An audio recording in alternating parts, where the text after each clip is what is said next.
125 million? Mr. Chair, kinuha po siya sa bank.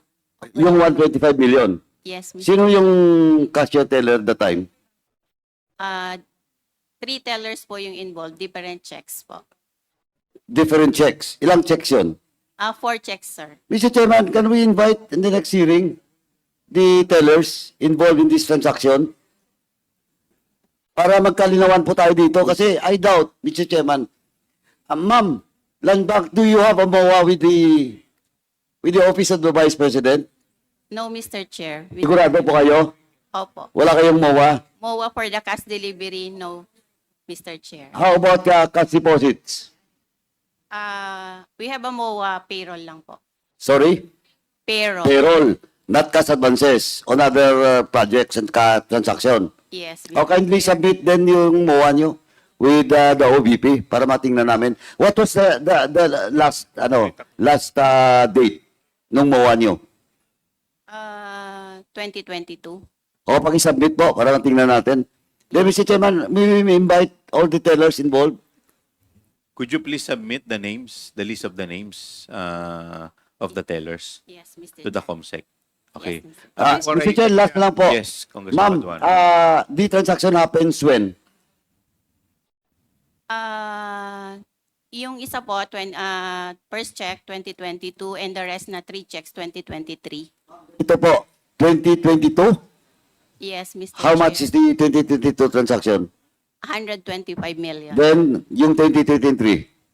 3 checks po, 125 each transaction. 125 each transaction.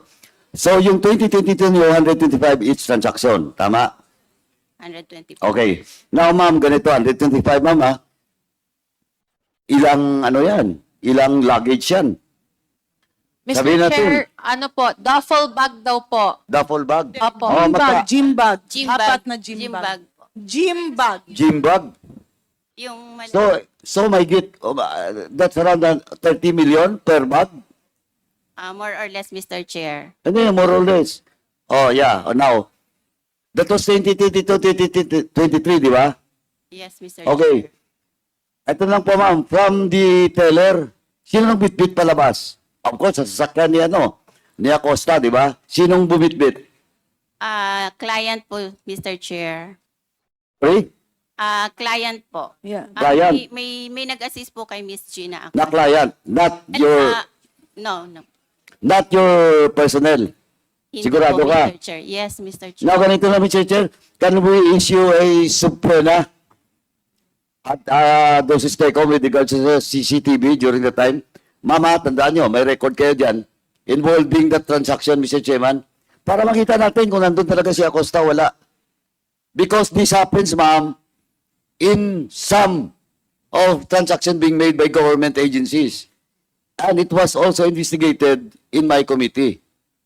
Pakisubmit po yung transaction na yun, 2022 at saka 2023, Mr. Chairman. So move, Mr. Chairman. Second. Is Mr. there any Chair, objection? Hearing none, the motion is carried. Mr. Chairman, Yes, Congress, DS, JJ Suarez. curious lang ako dito sa pagbubuhat nung Duffel duffel bag. bag. Oo. Comsec, meron kasi akong hiram na duffel bag dito. Pakita mo nga kung ito yung ganito kalaki yung duffel bag.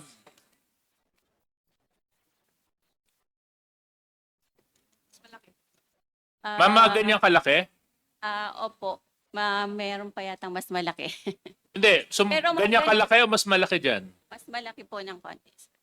Yung bag po nang galing sa OVP o galing sa Land Bank? Dala po ni client, OBP. So dala po nila yung bag. So handa na po sila para kunin yung pera. Yes, Mr. Chair. So ilang milyon kada bag ang nailalagay? Sila po kasi yung nag-insert na po dun sa bag, naglagay sa bag from the teller. Nung ni-release po ng teller, sila na po ang nag-divide dun sa bags. Without the supervision of Land Bank or under the supervision of Land Bank? Witness pa rin po ng nag-release na teller. So thank you that we invited the teller. Now question, I can imagine kung 4 na bag yon, 125 divided by 4, more or less would be around 30, 35. You know, my math isn't so good. Kaso lang, I would imagine, mabigat po yun. Yes, Mr. Chair. So ilang tao ang kinikailangan, mga 31 million, no? 31 million, tama. So ilang tao ang napansin ninyo na bumubuhat nung isang bag?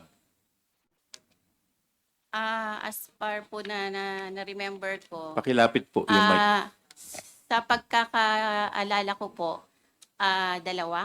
So dalawa kada bag. Mr. Chair, very quick interjection. Quick interjection. Congressman Garin. Ilang kilo po ang 35 million, Mr. Chair?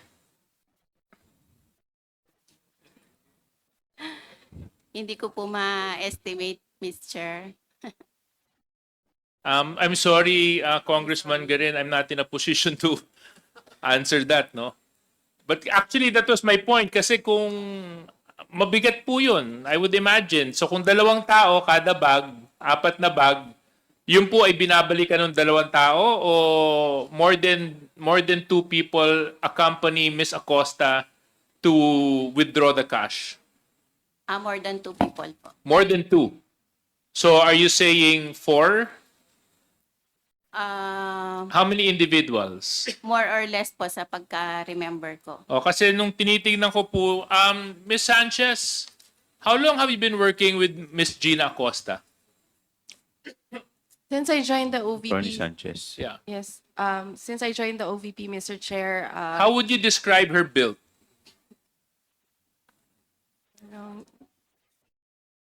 Is she as tall as you are? Kasi tangkad mo ba siya? Medyo payat? Ano po ang pangangatawan ng Miss Gina Acosta? Hindi ko pa po kasi nakikita ito eh. similar to my build, Mr. Chair, pero baka mas payat po, Mr. Chair. Mas payat. At kung hindi po ako nagkakamali, more or less, ilang taon na po si Miss Gina Acosta?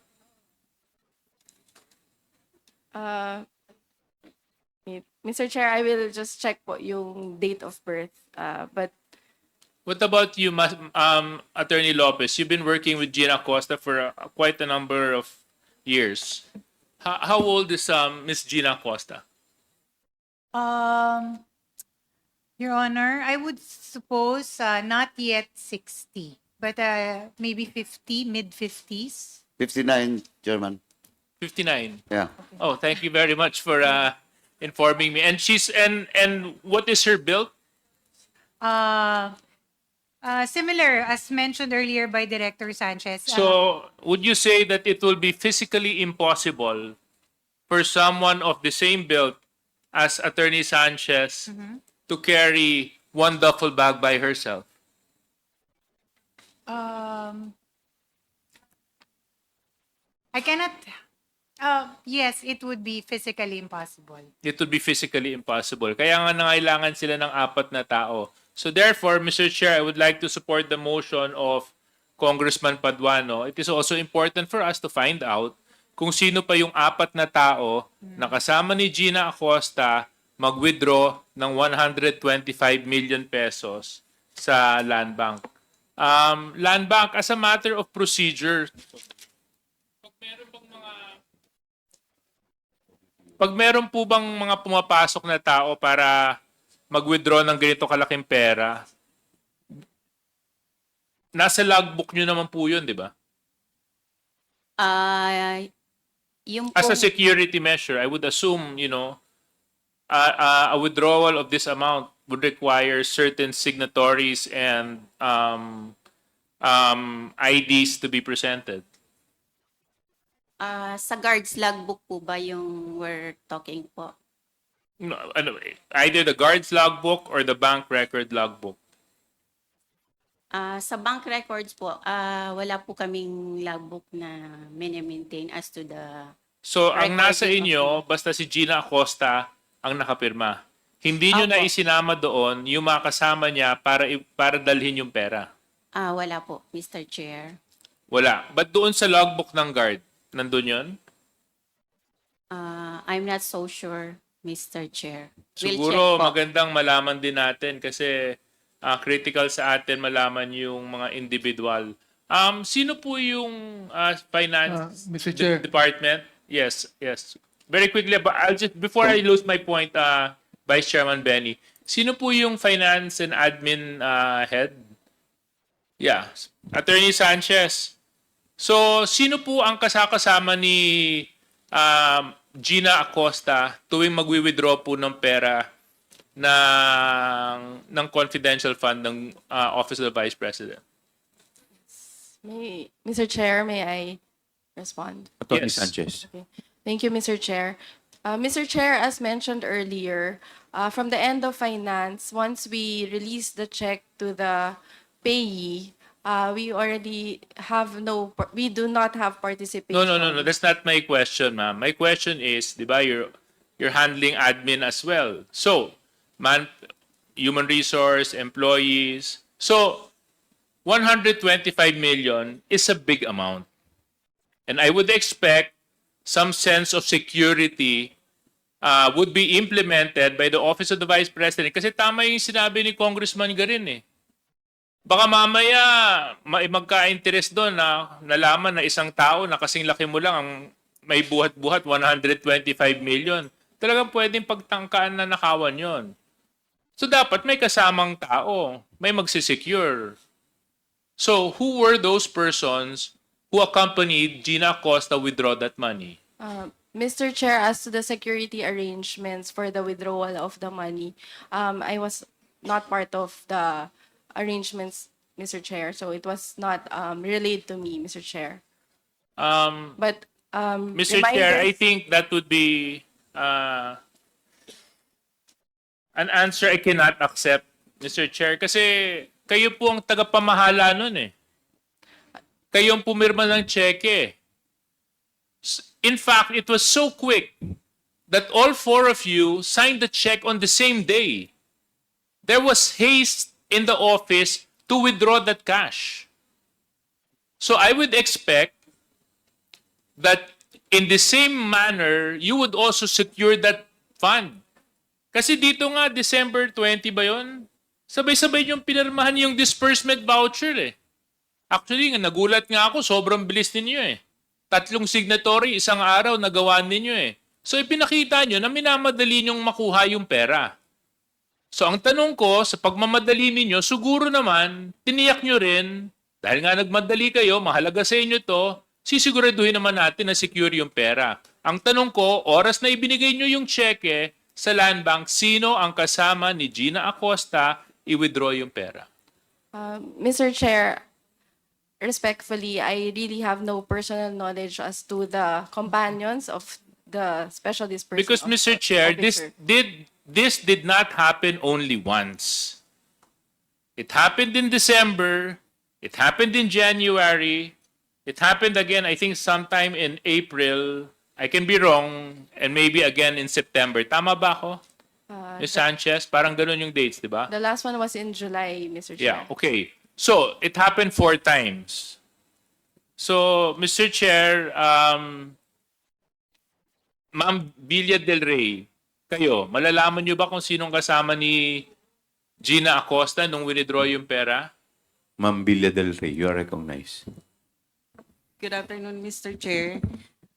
I'm sorry, Your Honor. I don't have knowledge po kung sino yung companion ni Ms. Gina Acosta. Kasi alam mo, Mr. Chair, ang nakakapagtaka dito sa Office of the Vice President, mabilis silang pumirma ng disbursement voucher para mag-issue ng cheque. Tumawag pa sila in advance sa Land Bank para siguraduhin na may pera ang bangko para withdraw yung pera. Kaso lang,